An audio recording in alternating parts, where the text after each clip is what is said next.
The Little Mermaid, Princess of the Sea. Ariel looked lovingly at the man she had rescued.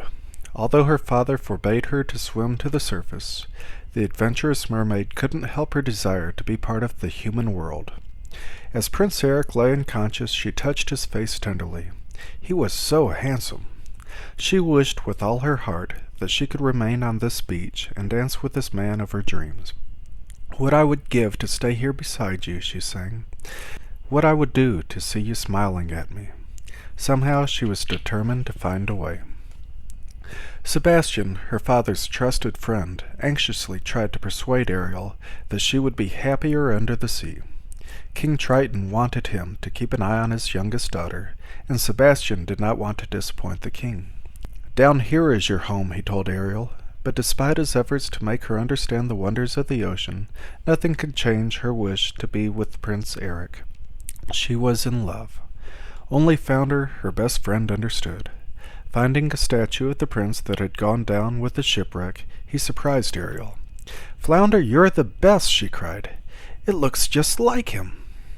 As she was imagining a romance with Eric, King Triton appeared in Ariel's secret grotto. Seeing her collection of things from the barbarian world above, he raised his trident and destroyed all of Ariel's treasures in a final attempt to protect her from the dangers of the human world. Upset, Ariel sought the help of the sea witch Ursula. In exchange for the mermaid's voice, Ursula transformed her tail into legs. She would remain human only if she received a kiss of true love before the sun set on the third day. Happy to be human at last, Ariel wiggled her toes excitedly while Sebastian watched in shock. "I'm going to march myself home right now and tell the Sea King," he said. But when he looked at the sadness in Ariel's eyes, he knew that she would never be happy as a mermaid. "All right," he decided. "I'll help you find your prince." Scuttle, her seagull friend, excitedly arranged a dress. It wasn't long before Prince Eric arrived. "You're the one," he exclaimed. "The one I have been looking for." Ariel nodded, but she couldn't talk. Eric remembered that the girl who had rescued him had the most beautiful voice. "Oh, you couldn't be who I thought," he sighed. Still, he helped her to the castle, and when they ate dinner together that night, Ariel made him laugh for the first time in weeks. The next day he took her out on a tour of his kingdom, enchanted by her enthusiasm for everything from horses to puppet shows. She pulled him eagerly into a dance, and she was thrilled when he let her take the reins on the ride back to the castle.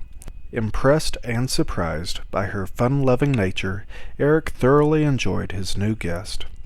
Sebastian decided to create a romantic mood that evening as Ariel and Eric rode together in a quiet lagoon. With soft music and moonlight on the water, the prince found himself leaning to kiss Ariel. Suddenly, Ursula's petals tipped the boat.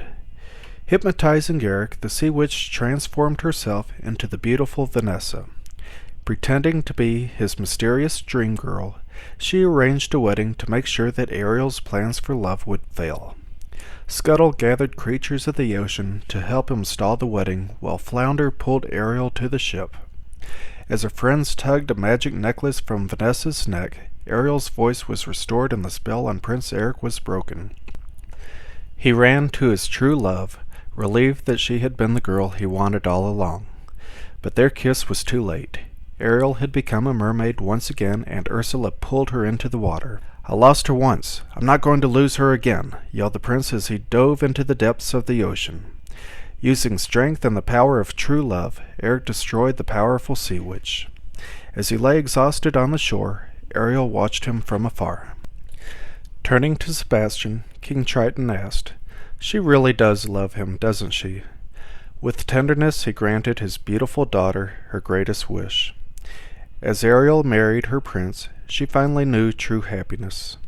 Sebastian, Flounder, and Scuttle applauded with all the creatures of the sea as Eric kissed his bride under a rainbow colored with joy.